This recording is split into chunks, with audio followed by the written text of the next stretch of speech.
それって、俺が貧乏人だから。じゃあ他に理由があるのかよ。なんだよ。雄一のことを好きだからよ。同情とかじゃなくて、雄一のことが好きだから。もう分かった。分かったから。Starting where we left off, last time on Tomodachi game, Yuichi raised an intriguing question to the group, asking if they want to know the color of Shiho's underwear.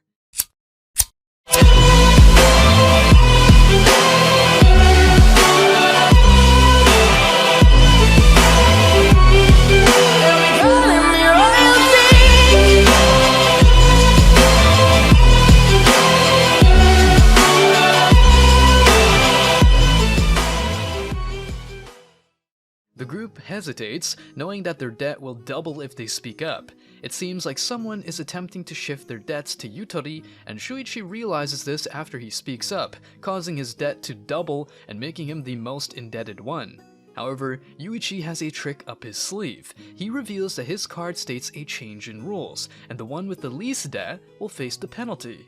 Maria is stunned, but Tsukino explains that it's a bluff, yet there's a chance someone might believe it. Tsukino then asks Maria to imagine being the traitor and being hunted down by the others, but not being able to confess that she has the least debt. At this point, Yuichi tries to lighten the mood, stating that he was just kidding and there's no traitor among them. He wants to go back to the game and answer the fifth question with a yes. However, his serious demeanor gives Yukino pause, and she senses that it's the final threat, prompting everyone to agree with a yes answer. They succeed in clearing the game, but Yuichi pays a hefty price. Nonetheless, he successfully plants the seed of doubt that one of them may still be a traitor. Yuichi ponders on how to find the traitor. First of all, he asks all of his companions what their current debt is. Tenji replies that it should be the same as everyone else's, which is 3.6 million. They all seem to be quite worried about Yuichi's debt, but he reassures them that it's the same as theirs, as he managed to cut it in half before doubling it again. This may have caused their answers to not match up, but Yuichi believes that it's just because they're all nervous. He urges them to trust each other in the second game. Just as they're about to move on to the next game, Manabu calls them, but Yuichi stays behind for a moment, claiming that he needs to tie his shoelace. What could he be up to?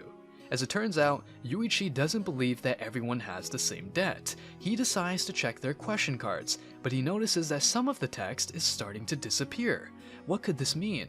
Maria and Yukino explain that they use special ink that disappears after a certain amount of time, and that it covers the condition of each question card. Sneaky, but clever. Meanwhile, Shiho joins Yuichi and shares her own suspicions about a traitor among them. She asks him to confide in her and reveal who he's considering. Yuichi finally admits that he suspects her, due to what she said before the game about not needing to look for whose debt it was. It seems that Shiho has some personal feelings about the thief who stole the school trip money. She would never forgive them. Yuichi gets angry, thinking that Shiho pitied him for being poor, but she reveals that it's actually because she likes him. How sweet. Shiho then drops another bombshell. Her debt isn't actually 3.6 million like everyone else's. It's actually 7.6 million. She believes that in the moment she almost yelled. She made a small noise that doubled her debt. How unfortunate. Yuichi realizes that he was trying to protect Yutori during the fifth question, but he ended up actually protecting Shiho. He's impressed by her bravery and her honesty.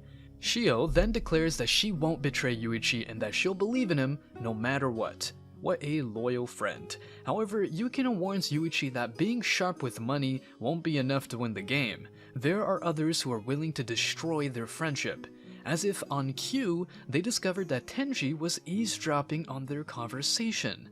As the group eagerly anticipates the second game, they make their way up to the school's rooftop.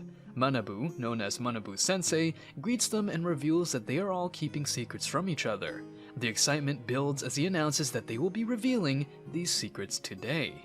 But that's not all. Manabu drops a bombshell and tells the group that they are being watched by gods.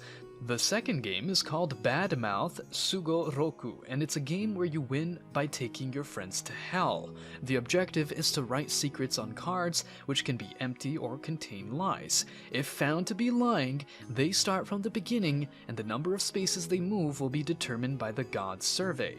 As the game begins, Makoto struggles to understand the rules, but Manabu is patient and takes them to a room where they have 3 minutes to write bad things about each other. Manabu then collects the cards and reads a bad mouth for everyone, giving some examples to illustrate the point. Before we continue, take a moment to answer the question of the day. Which anime has the most satisfying ending? Comment down below for a chance to be shouted out. Now, back to the recap. The tension in the room is palpable as the gods vote for the most unforgivable offense. Makoto's secret is revealed to be having a wig, and he is forced to move 5 spaces, while the last one moves only 1 space. But there's a catch. The first to reach the goal will suffer a massive loss, and when at least one person reaches the goal, they clear the game and each will receive 400k yen. However, anyone remaining in the game will receive an additional 1 million debt. The stakes are high, but the group is determined to win. They have the option to turn blank cards, which means there won't be a god survey and they can all move 1 space. They can do this for each round and finish the game together, but then all will be forced to play the 3rd game. At the start of the first period, all the cards are blank. With a sense of excitement in the air, the players move their pieces 1 space at a time, eager to see what the game has in store for them. However, their enthusiasm is short-lived as they land on a square that reveals a harsh truth. Those who step on it will lose a whopping 100k yen. Yuichi does some quick math and realizes that if they hit all 60 spaces like this, they'll rack up a staggering 6 million yen debt. The second round offers no respite either, as the cards are still blank, except for one that takes away 500k from each player. That's when Manabu drops a bombshell.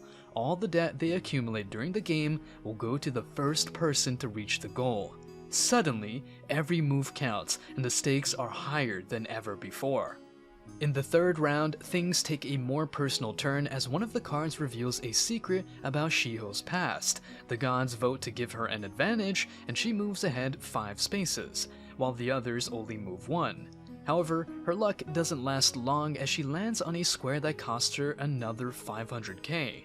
Meanwhile, Makoto is struggling to come to terms with the news about Shiho's feelings for Yuichi. He wonders if he's been the butt of a joke, but Tenji reassures him that it's not the case. As they continue to talk, the truth about Shio and Tenji's relationship comes to light, and things start to get heated. Thankfully, Yuichi manages to defuse the situation and calm everyone down. As the game continues, Yutori approaches Shio, stating that all the boys fall for her and that eventually Yuichi too will fall for her. As the game progresses into the 4th round, 3 non-blank cards lay before the players. Manabu, ever observant, reads the first card with intrigue. It reveals that Makoto used to bathe with his mother until junior high. Yuichi's card, on the other hand, causes a stir amongst the group. Apparently, he once went an entire week without bathing. Finally, the 3rd card is read aloud, causing gasps and whispers to erupt from the players. It turns out that Shio had undergone plastic surgery.